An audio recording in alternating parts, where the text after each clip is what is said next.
BJP Manalur മണ്ഡലം കമ്മിറ്റിയുടെ നേതൃത്വത്തിൽ നരേന്ദ്രമോദി സർക്കാരിന്റെ 12ാം വാർഷികത്തോടനുബന്ധിച്ച് വാടനപ്പള്ളി ബീച്ച് അമൃത തീരത്ത് വെച്ച് 12ാമത് അന്താരാഷ്ട്ര യോഗാ ദിനം ആചരിച്ചു.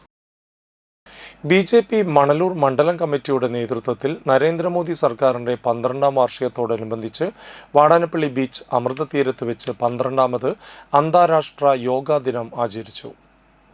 ബിജെപി മണലൂർ മണ്ഡലം പ്രസിഡന്റ് കെ എസ് ധനീഷ് അധ്യക്ഷത വഹിച്ച ചടങ്ങിൽ Oushadhi superintendent doctor K S Rajithan ഉദ്ഘാടനം നിർവഹിച്ചു. ആർട്ട് ഓഫ് ലിവിംഗ് യോഗ ആചാര്യനായ അനിൽകുമാർ പണിക്കെട്ടി യോഗ സന്ദേശം നൽകി.